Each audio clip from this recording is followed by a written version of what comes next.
Our brains, magnificent as they are at things like recognizing faces and remembering song lyrics from 1987, were designed by evolution to keep us alive in the jungle, not to optimize our Roth IRAs. We're running Savannah software on stock market hardware, and it's causing spectacular, expensive errors that would be hilarious if they weren't happening to our actual money.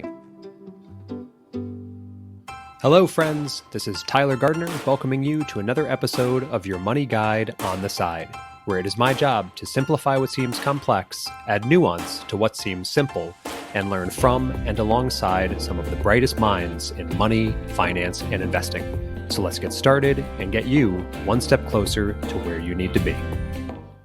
Welcome back to your Money Guide on the Side, the podcast where we attempt to make your money work harder so you don't have to, or at least so you can worry about it less while you're working hard at other things, like pretending to pay attention during Zoom meetings or finally learning to make sourdough, which, let's be honest, you're never going to do, but I appreciate that we all have our mental endeavors nonetheless. I am thrilled you're still here, genuinely. What I mean by still is we're now at year's end. We've almost made it through an entire year of this podcast journey or endeavor. So as always, before we jump in, A, thank you. B, I have a small favor to ask, which I promise is less awkward than asking you to borrow money.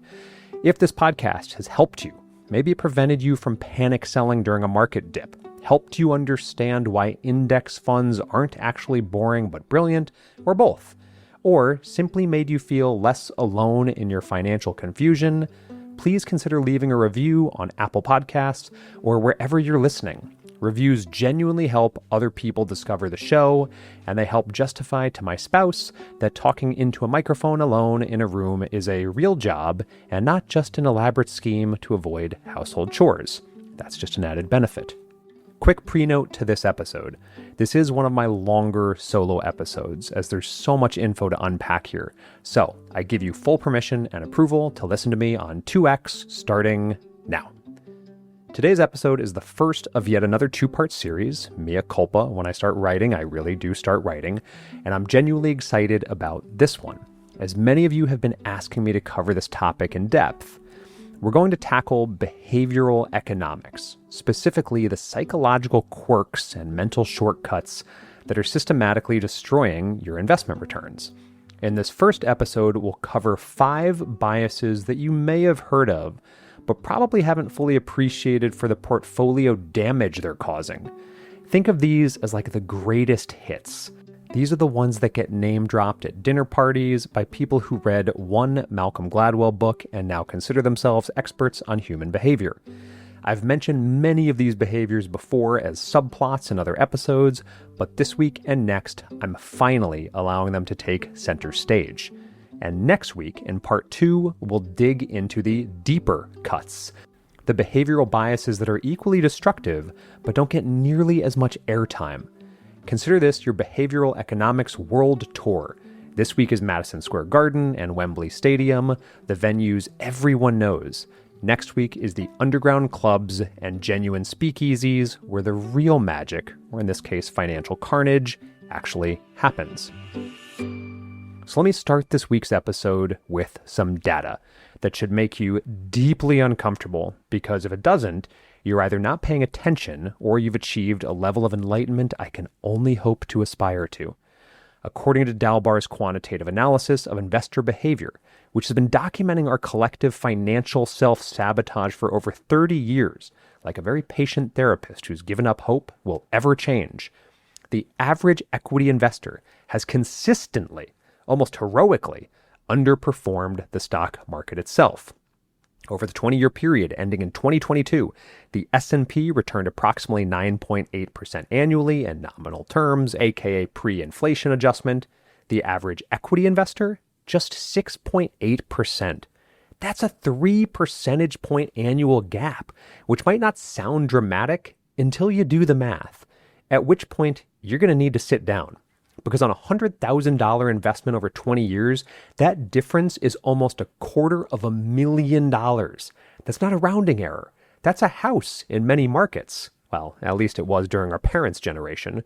Or 4 years of private college tuition. Again, maybe not today based on what I just saw Wellesley's charging for next year, or 61,250 artisanal lattes, or approximately 12,250 avocado toasts, depending on how you prefer to measure financial regret and whether you live in a city where that toast costs $20. And here's what makes this particularly painful, like watching yourself trip in a video on repeat. This performance gap isn't because people are invested in terrible high-fee funds managed by someone's incompetent nephew who took one finance class in college and decided he had a gift for this. No, this gap persists even when investors hold perfectly reasonable, low-cost index funds. So even if you've taken the steps that I've tried to outline over the past few years in the content, and you hold low-cost, tax-efficient funds, that's only half the battle. The problem isn't the investments. The problem is the investor.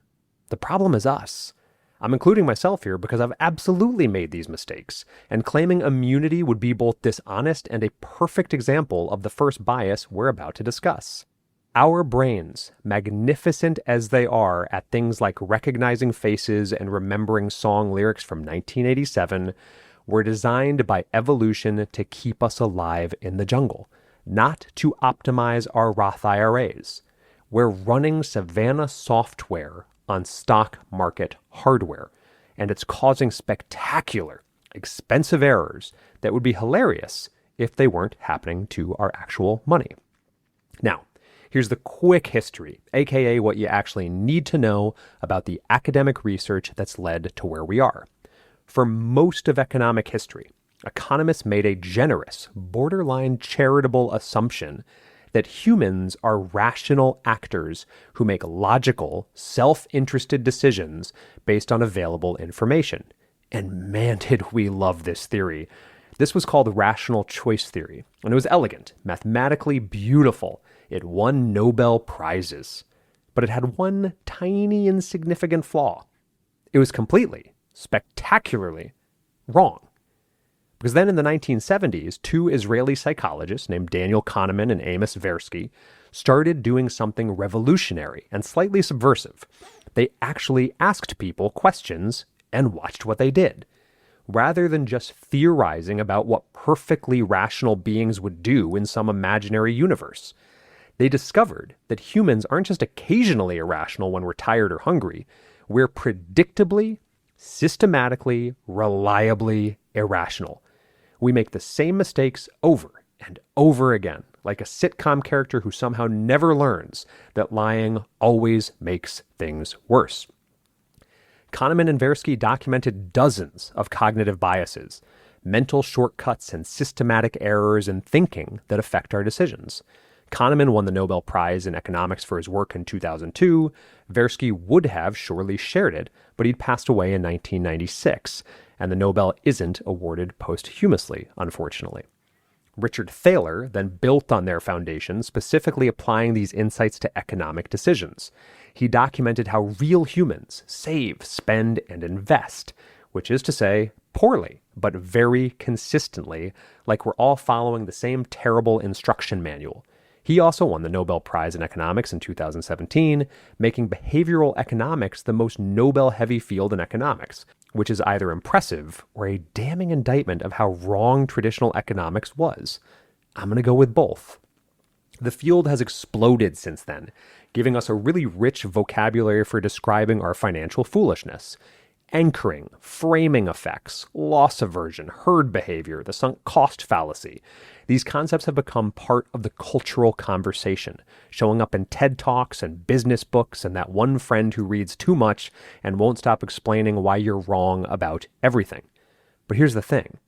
Knowing about these biases and actually avoiding them are two entirely different things, like knowing that eating an entire pizza isn't healthy versus actually not eating an entire pizza. The knowledge doesn't make the pizza less appealing, and it certainly doesn't make your brain suddenly start making rational decisions. If anything, it just makes you feel worse about your choices, which is somehow even less helpful. So let's dive into 5 of the most common, most destructive behavioral biases affecting your portfolio. You've probably heard of some of these, but I'm willing to bet you're still committing them. I certainly am, which is why I've had to build systematic defenses against my own brain, like a financial immune system protecting me from, well, myself. And again, next week we'll dive into the 2.0 version with 5 that maybe you have not heard as much about. Look, I spend a lot of time on this podcast talking about retirement planning, investing, how to build wealth without getting ripped off by fees. And I love doing it, genuinely.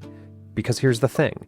I get hundreds of emails every week from listeners like you asking me to address their specific situations. Should I do a Roth conversion?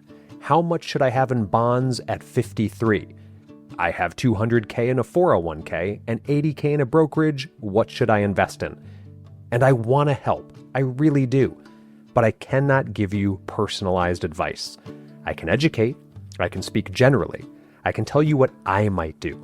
But your net worth, your retirement timeline, your tax situation, your life, it's way more nuanced than anything I can responsibly address to a general audience. That's why I continue to love working with Facet. They're a team of actual CFP professionals who can look at your specific scenario and build a plan that actually fits you. Not some one-size-fits-all template, not a sales pitch for high-fee mutual funds, just real financial planning from people who know what they're doing and who charge flat annual membership fees, not a percentage of your assets. So if you've ever thought about writing me an email asking what you should do, don't, because I simply can't answer that. But Facet can. So go to facet.com/Tyler and talk to someone who can actually help. That's facet.com/Tyler, because you deserve a plan that's built for you. Facet is an SEC registered investment advisor. This is not advice. All opinions are my own and not a guarantee of a similar outcome. I'm not a member of Facet. I have an incentive to endorse Facet, as I have an ongoing fee-based contract for cash compensation, as well as a percentage of equity in Facet based on this endorsement. Bias number 1, overconfidence bias, or why we're all above average. Overconfidence bias is the tendency to overestimate our own abilities, knowledge, and predictions. It's why over 90% of American drivers consider themselves above average, which is mathematically impossible unless we're grading on a very generous curve that I apparently wasn't informed about. It's also why 94% of college professors believe they're better at their job than their colleagues, which suggests that academia is either full of geniuses or delusion, and having spent much of my life in academia, I have my suspicions. And it's why you think you can pick winning stocks despite all evidence to the contrary, including your own dang track record, which you've conveniently forgotten because remembering our failures is uncomfortable. In investing, overconfidence manifests in several spectacular ways. First, there's the illusion of knowledge, the belief that because you've read some articles, listened to some podcasts, including this one, which definitely doesn't make you qualified to day trade, or watched CNBC while eating breakfast, you now have insights that professional analysts with teams of researchers and Bloomberg terminals somehow missed. This is like thinking you can perform surgery because you watched a season of Grey's Anatomy, or that you understand quantum physics because you saw Oppenheimer. You don't, and you shouldn't try. And the only thing you should ever take from Grey's Anatomy is that the show would have been light years better if Danny Duquette had simply exited stage left and not returned in the form of a ghost season after season after season. Brad Barber and Terrence O'Dean did landmark research on overconfidence in investing, analyzing thousands of brokerage accounts over several years. They found that the investors who traded most frequently, I bet you know where I'm going with this, presumably because they believed they had superior insight, like some kind of financial Nostradamus, underperformed the market by about 6.5% annually after costs. Meanwhile, the investors who traded least frequently, possibly because they were wise or because they were just lazy, doesn't matter. They nearly matched market returns. The overconfident investors weren't just wrong, they were expensively, demonstrably, embarrassingly wrong. Men, and I can say this as a card-carrying member, someone who has personally committed this error, are spectacularly, particularly susceptible to overconfidence bias when it comes to investing and anything else. The same research showed that men trade 45% more than women, and this excess trading reduces their returns by 2.65% per year compared to women's 1.72% reduction from overtrading. Overconfidence literally costs men about a percentage point in annual returns. So, gentlemen, if anyone asks why women should manage the investment portfolio, you can cite peer-reviewed academic research showing they're statistically better at not screwing the old metaphorical pooch. You're welcome for that conversation starter, and please let me know how that one goes. Overconfidence also leads to under-diversification, because if you're certain you know which stocks will outperform, why diversify? Why own anything else? Just load up on your winners and get rich. Like when I offer short-form videos about proper diversification across asset classes, and some dingaling without fail says in the comments, just buy NVIDIA and hold it for life. Okay, dude, I got the same comment via fax in the late 80s about Enron, Kodak, and Blockbuster. But hey, you do you. The long-term problem, of course, is that you don't know which stocks will outperform. No one does consistently, not even the professionals who went to Wharton and wear expensive suits and talk confidently on television. See Cathie Wood. This is why you see portfolios concentrated in 5 stocks or one sector. Someone was very confident and very wrong. And now they're explaining to their spouse why retirement might need to be delayed just a few more years, and don't worry, it's cool to keep working. The fix for overconfidence is uncomfortable. Like most useful truths, intellectual humility, except that you probably don't have an edge. If beating the market were easy, everyone would do it. And if everyone did it, it would be impossible. It's a logical paradox wrapped in a humility lesson, wrapped in the reason index funds exist. So instead of trying to pick winners, own everything through low-cost index funds. You'll capture market returns, which historically is pretty darn good, about 7% annually over the long term post-inflation, which is more than enough to reach most financial goals. As Vanguard founder Jack Bogle said, don't look for the needle in the haystack, just buy the haystack. This is possibly the wisest investment advice ever given, and it has the advantage of being boring enough that you won't be tempted to check it daily. Also, for the overconfident men out there, try tracking your predictions over 5 years, or even just 1 year. Write down what you think will happen in your little investment journal, you know you have one, and check back in a year and then in 5 years. Most people who do this discover they're essentially flipping coins, which is humbling and useful and might save you from making large bets on your hunches. And if you must trade individual stocks because you find it intellectually stimulating or because you like the thrill, as I've said before and will say forever, limit it to a small entertainment portion of your portfolio, say 5%. That way, when you're wrong, and statistics say you're going to be wrong, it's educational rather than catastrophic. Think of it as tuition for the School of Hard Knocks, but with a reasonable tuition cap. Bias number 2, recency bias.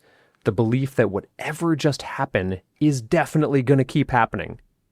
Recency bias is the tendency to overweight recent events and assume current trends will continue indefinitely into the future, defying both logic and, history. It's why people buy flood insurance right after a flood, but not before. Why the last movie you saw seems like the best movie ever until you see another one next week. And why when I studied at London School of Economics, every time I read an article for homework, I was like, yep, this guy's right. Until I read the following night's assignment that argued the counter, and I was like, yep, this person's right. Note, I got a lot of C's on my ultimate transcript over there. This is also why investors pile into whatever did well last year, convinced the party will continue forever, or at least through next quarter. And it's why whenever you claim you've researched the funds you're in, you just mean you've looked at the last few years of performance and said, yep, these look good. In investing, recency bias is devastating, like bringing a knife to a gunfight, except you brought the knife to your own financial future. After years of strong stock market returns, investors become convinced that stocks only go up, that we've entered some new paradigm where downturns are historical curiosities. and they pour money in at precisely the wrong time, right before the crash. After a market crash, they become convinced stocks are permanently dangerous, that we've entered a new era of perpetual decline, and they flee to cash, missing the recovery entirely. It's like dating someone terrible because your last relationship was great, or avoiding relationships entirely because your last one was terrible. You're letting one recent data point overwhelm all other evidence, which should be obvious is a terrible way to make any decision. Perfect example was the dot-com bubble of the late 1990s. Technology stocks had been soaring for years, returning 20%, 30%, sometimes 50% annually. And investors became convinced that the old rules somehow just didn't apply. This was a new economy, a new paradigm, and you simply had to be in tech or you were a fool missing the opportunity of a lifetime. Sound familiar? Companies with no profits and no realistic path to profits were valued in the billions because, well, internet. Then, shockingly to no one except the people who lost tons of money, the old rules did apply. Gravity reasserted itself, reality returned with a vengeance, and the Nasdaq dropped about 78% from peak to trough between 2000 and 2002. Investors who had piled in based on recent performance got absolutely annihilated, which is a polite way of saying they lost several years of retirement savings. Or consider 2008 and its aftermath. After the financial crisis, when banks were failing and the world seemed to be ending and everyone was wondering if capitalism itself was broken, again, sound familiar? Investors fled stocks in droves. Equity mutual funds saw massive outflows in 09 and 10, years when the market was recovering strongly, posted gains of 26% and 15% respectively. These investors, traumatized by recent events and convinced the bear market would continue indefinitely, missed out on incredible gains because recency bias convinced them that what just happened would keep happening, despite literally all of market history suggesting otherwise. The psychological mechanism is simple, almost embarrassingly so. Recent events are vivid and easily recalled, so our brains overweight them when making decisions. It's a useful shortcut in many contexts. If you touched a hot stove yesterday, it's smart to be cautious around stoves today. If a bear chased you last week, it's wise to avoid that area. But markets aren't stoves or bears. They're complex, adaptive systems where recent performance is nearly useless, possibly even negatively correlated for predicting future performance. In fact, there's often a negative correlation between recent performance and future returns. Assets that have done well recently tend to be expensive, potentially overvalued, and have lower forward returns. Whereas assets that have done poorly tend to be cheap, relatively undervalued, and have higher forward returns. But recency bias makes us do the exact opposite of what we should. We chase performance, buying high, selling low, which is the investment equivalent of running toward a tornado because the sun was shining 5 minutes ago. Here's an antidote. Look at long-term data and understand historical patterns beyond what happened last week or last quarter. Yes, stocks crashed in 08, losing about 37% that year, but they've also recovered from every single crash in history. 1929, 1987, 2000, 2008, COVID, every single one. But the average intra-year decline in the S&P 500 is about 14%, even in years that end positive. So volatility isn't the exception, it's the price of admission, the cost of doing business, the thing you sign up for in exchange for long-term returns. Also, avoid performance chasing like you'd avoid food poisoning from that roast beef that has been in the fridge for one day too long. If you find yourself wanting to invest in something because it's up 50% this year, that's recency bias talking. And you should probably do the opposite. Create an investment policy statement when you're calm and rational, not after the market has moved dramatically in either direction. And stick to it regardless of recent events. Your calm, rational self sitting there on a Sunday afternoon with a cup of coffee is much smarter than your panicked or euphoric self watching the market move in real time. Bias number 3, endowment effect, why we overvalue what we already own even when we shouldn't. The endowment effect is the tendency to overvalue things simply because we own them, as if ownership itself confers magical value-adding properties.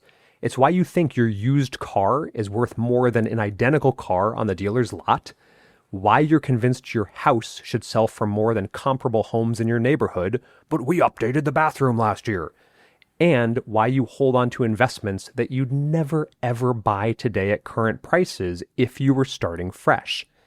This was brilliantly demonstrated by Richard Thaler in a series of experiments involving coffee mugs, which sounds boring, but is actually quite revealing about human nature. He gave half the participants mugs and asked them what price they'd sell them for. He asked the other half what they'd pay to buy an identical mug. Economically, these prices should have at least been similar. A mug is a mug is a mug, no matter who's holding it. But the sellers demanded about twice as much as the buyers were willing to pay for a mug. Simply owning the mug made it seem more valuable, as if ownership bestowed special properties the mug didn't actually have. In investing, this endowment effect causes people to hold stocks they inherited or bought long ago, even when those stocks no longer fit their investment strategy, risk tolerance, or financial goals. I've seen portfolios with enormous positions in a single company stock, often an employer's stock or something inherited from a relative, that the investor would never choose to buy today, but can't bring themselves to sell because it's been in the family, or it's been good to me, or dad would have wanted me to keep it, as if the stock itself has sentimental value, which it doesn't, because it's literally just a financial instrument. What dad would have really wanted was for you to learn about endowment bias. Here's a useful thought experiment that will make you uncomfortable. If you had cash instead of this investment, would you buy that investment today at current prices in the amounts that you have? If the answer is no, you wouldn't buy it fresh, you probably shouldn't own it. The fact that you already own it is emotionally relevant but financially meaningless, like being emotionally attached to a parking spot. Your portfolio doesn't care about the narrative you've attached to each holding, the story of how you bought it or who gave it to you. It only cares about whether these holdings are appropriate for your goals. The endowment effect is particularly dangerous with individual stocks, where people develop emotional attachments that would be touching if they weren't so expensive. This was their first stock purchase, a milestone. Or it's their employer's stock, and they feel loyal. Or it's Apple, and man, do they love their iPhone and can't imagine selling the stock of a company whose products they use daily. But your iPhone's quality has absolutely no bearing on whether Apple stock is appropriately valued for your portfolio at this moment. These are separate questions, like whether you should marry someone because you like their cooking. Sure, it's related, but it's not sufficient. The effect is amplified by loss aversion, which we'll discuss in a moment. If you're sitting on a loss, the endowment effect makes you reluctant to sell because you'd be giving up on something you own, something that's special, admitting defeat. If you're sitting on a gain, you might be reluctant to sell because you'd be giving up this winner, this thing that's working and again emotionally attached to you. Either way, ownership creates an irrational attachment that will and does cloud your judgment. Fighting the endowment effect requires ruthless objectivity, which is harder than it sounds. Regularly audit your portfolio, at least annually, and ask, if I were building this portfolio from scratch today with fresh cash, would I choose these exact investments in these exact amounts? If not, you have endowment effect problems and you need to make some changes. Also, reframe selling, not as losing something you own, but as choosing what you want to own going forward. You're not giving up a stock. You're actively selecting your portfolio composition, making an affirmative choice about your financial future. And this is where I will note, just because you have accumulated cap gains and you're going to take a tax hit, someday, somewhere, somehow, the goal was to sell this thing anyway. So don't ever let the potential tax hit stop you from doing what's right for your current and future optimal portfolio allocation strategy. Ever. And finally, please diversify concentrated positions. Even if you love the company, even if you work there, even if your grandmother founded the dang thing, I don't care if you work for Apple, Google, Microsoft, or whatever company makes you feel warm and fuzzy inside and gives you all the ping pong and free kombucha you could stomach.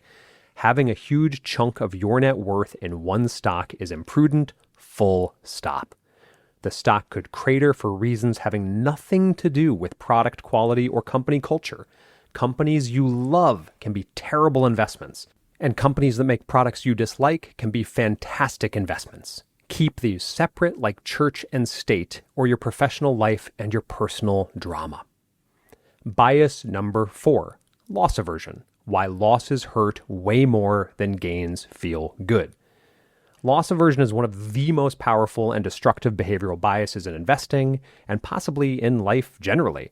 It's the tendency to feel the pain of losses much more intensely than the pleasure of equivalent gains. Research shows that losses hurt about twice as much as gains feel good. If you lose $100, the psychological pain is roughly equivalent to the pleasure of gaining $200. This is a terrible exchange rate for happiness. This also isn't a character flaw or a moral failing. It's how our brains are wired, courtesy of evolution.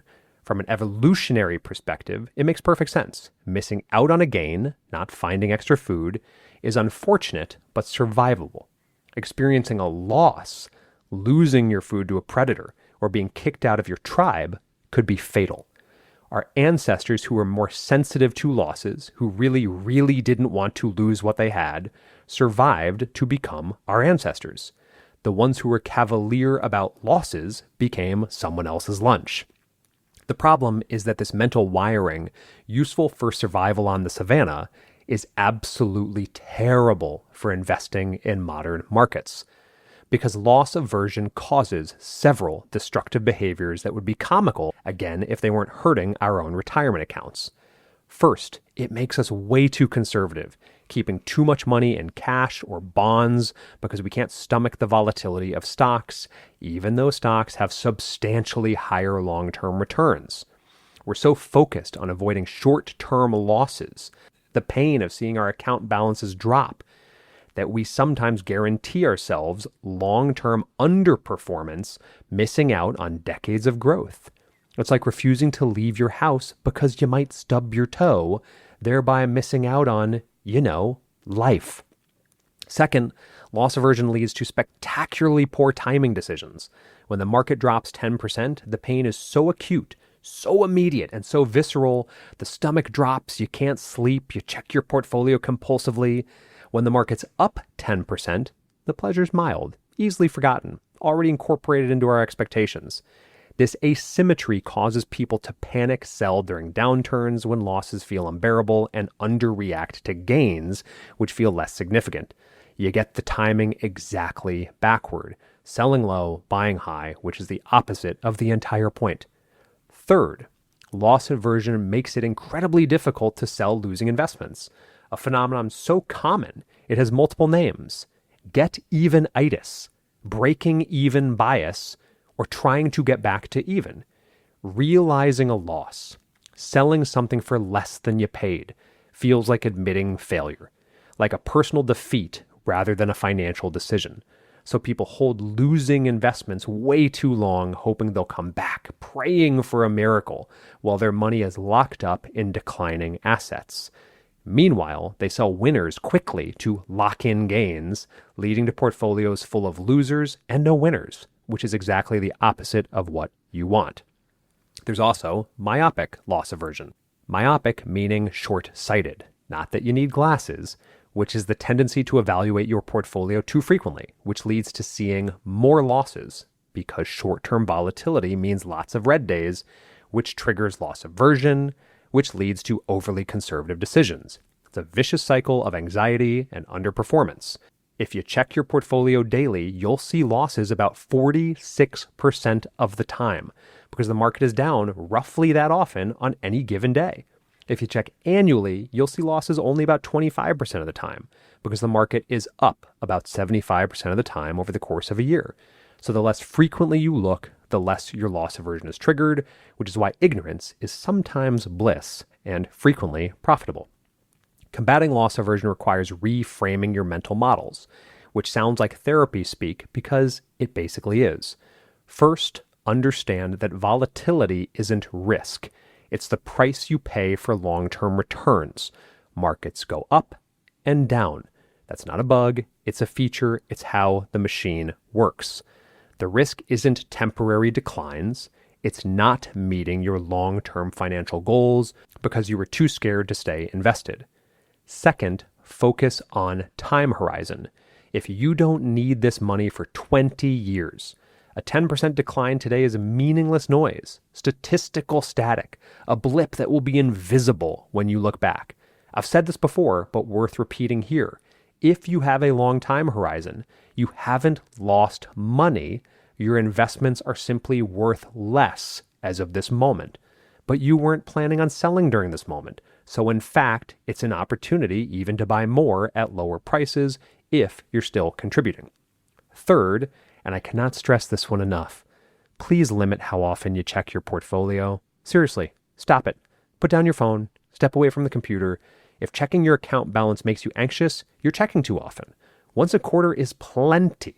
Once a year, arguably better. Possibly optimal for most people's psychology. The market doesn't care how often you look at it. It's not a souffle that's going to fall if you peak, but your psychology will care. This is why I personally limit big time how much I invest in individual stocks, because we're way more apt to check if we're looking at individual holdings than if we just own the entire haystack. Finally, as always, automate your investing. If you've been listening to the show for a few months and still haven't automated your investments, stop wasting your time with me and start optimizing your life by doing that right now. Set up regular contributions regardless of market conditions. It's dollar cost averaging, which is a fancy term for buying regularly whether the market is up or down, because we don't even know what up or down means. When you're automatically buying during downturns, you're turning loss aversion on its head. Declines become opportunities rather than catastrophes, sales rather than disasters. Finally, one of my favorites, bias number 5, hindsight bias. The I knew it all along effect, except no you didn't. Hindsight bias is the tendency, after an event has occurred, to believe you knew it all along, that the outcome was predictable, even obvious, even though at the time it was anything but. It's why people claim they knew the housing market would crash in '08, or that they saw the dot-com bubble coming, or that they predicted COVID would crash the market. In reality, you didn't, or you would have acted on that knowledge and become very, very wealthy. And because you're not very, very wealthy from that foresight, we can safely assume we're all engaging in historical revisionism. In investing, hindsight bias is particularly insidious because it makes us overconfident about our ability to predict future events, which then leads to all the overconfidence problems we discussed in number 1. It's a cascading failure of reasoning. We look back at market history, and it all seems so clear, so obvious, so inevitable. Of course the market crashed in '08. The signs were everywhere. Look at all that subprime lending. As if you had any idea what subprime lending even was before you saw The Big Short, or even after you saw The Big Short. Of course tech stocks exploded in the 1990s. It was the internet revolution. How could anyone have missed it? Well, because we all did. But this is our brain, rewriting history to create a coherent narrative, like editing a movie to make the plot make sense. At the time, these events were murky, debated, and highly uncertain. There were warning signs, sure, but there are always warning signs somewhere if you look hard enough. There were also signs that things would be fine. There were experts arguing both sides. Uncertainty was everywhere, as it is today. But after the fact, we forget the uncertainty and remember only the outcome, which makes it seem like the outcome was obvious all along. Hindsight bias also makes us way too harsh on ourselves and others in a way that's neither fair nor useful. You bought a stock that subsequently crashed and you think, how could I have been so stupid? The warning signs were everywhere. A child could have seen this coming. But the warning signs weren't everywhere, or at least they weren't clear warning signs versus the 1,000 other signals that you were processing. This harsh self-judgment makes investing feel more stressful and leads to worse decisions because you become afraid to make any decision at all. It also affects how we evaluate advice and advisors in spectacularly unfair ways. If someone recommended a stock that went up, we think they're brilliant, possibly clairvoyant. We should listen to everything they say. If it went down, we think they're incompetent, possibly fraudulent. We should ignore them forever. But in both cases, the recommendation might have been perfectly reasonable given the information available at that time. But we're judging based on outcomes, not process, which is like judging a poker player's decision based on whether they won the hand rather than whether they played the odds correctly. Sometimes you might make the right decision and lose anyway. That's variance, that's luck, that's life. This connects to the narrative fallacy, our tendency to create coherent stories to explain events after they occur. We can always explain why the market crashed or rallied, and these explanations feel satisfying and true and complete. Just look at the entire study of history. The crash happened because of subprime mortgages. That rally happened because of Federal Reserve policy. But these explanations are often wrong, or at least oversimplified, or cherry-picked from dozens of factors. The real causes, as we all know if we admit it, are complex, multifaceted, interactive, and almost always unknowable.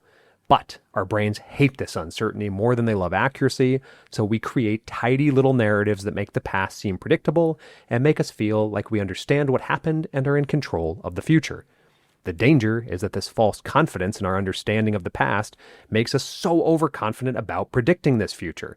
If you believe you knew the market would crash in 2020 when COVID hit, that you saw it coming, that it was obvious, you're going to believe you can predict the next crash. But you can't. Almost no one can consistently predict major market moves, and the few who do are likely lucky rather than skilled, because luck is often indistinguishable from skill in the short term. Fighting hindsight bias requires deliberate effort and systematic defenses. One technique: keep a decision journal. Write down your investment decisions and the reasoning behind them at the time that you make them. Not after, once you knew the outcome, but before. Then, when you review those decisions later, you can evaluate your process rather than just the outcome. Judge your reasoning rather than your results. You'll often find that decisions that led to poor outcomes were actually reasonable given what you knew. And decisions that led to good outcomes might have been lucky guesses or even bad reasoning that just happened to work out. Also, embrace uncertainty. Accept that investing involves lots of unknowable variables, that the future is fundamentally unpredictable in the short term, and that even good decisions can lead to bad outcomes and vice versa. Judge yourself on whether you followed a sound process. Diversification, low costs, regular rebalancing, appropriate risk, not on short-term results, which are largely noise and mostly nonsense. Finally, be deeply skeptical of anyone claiming they predicted a major market event, especially if they only mention it after the fact. Yes, some people predicted the '08 crash, but thousands of people predict a crash every single day. Just turn on the news. And eventually, someone will be right. Like a broken clock being right twice a day, or like buying lottery tickets every week and eventually winning and claiming you knew your numbers would hit. The question isn't whether someone predicted one event, but whether they've consistently made accurate predictions over time, and whether they acted on those predictions with their own money. Spoiler alert. Basically, no one has done this consistently, and the ones who claim to have are usually selling you something. And there you have it. Those are the 1.0 5 behavioral biases that are systematically, methodically destroying your investment returns like termites in your financial foundation. Overconfidence, making you trade too much and diversify too little, convinced you're smarter than the market. Recency bias, causing you to chase performance and time the market badly, daily, convinced that whatever just happened will keep happening. The endowment effect, making you hold on to investments you'd never buy today, convinced that ownership confers some type of special value. Loss aversion, making you too conservative and too prone to panic, convinced that avoiding pain is more important than achieving gains. and hindsight bias, giving you false confidence in your ability to predict the future based on some revised history of the past, convinced that everything was obvious in retrospect. These are the greatest hits, as I mentioned, of behavioral economics for a reason. They're powerful, pervasive, and destructive. And here's something to think about that I need you to really internalize. Knowing about them doesn't make you immune. I know about all of these biases. I've studied them. I've read the research.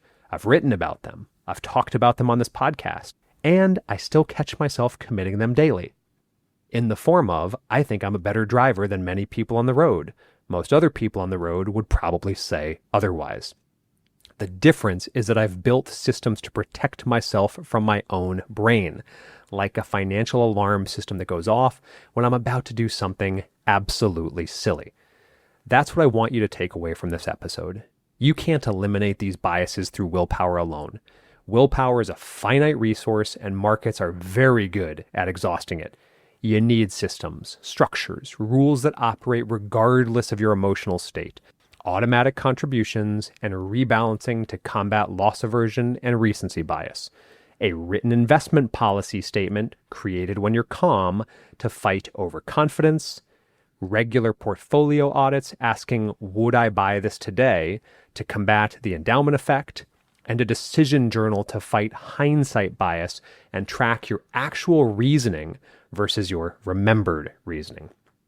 Next week, in part 2 of this series, we'll dive into 5 more behavioral biases, ones you probably haven't heard of quite as frequently, but that are equally, if not more destructive to your returns. We'll talk about the disposition effect, the ostrich effect, mental accounting, the gambler's fallacy, and the action bias. These are genuinely deep cuts, the lesser known biases that are still costing you serious money, possibly more than the famous ones, because at least people are watching out for overconfidence. Not many people I know are watching out or know about mental accounting. Here's your homework before next week, your actual assignment. Pick one bias from today's episode and implement one specific, concrete defense against it.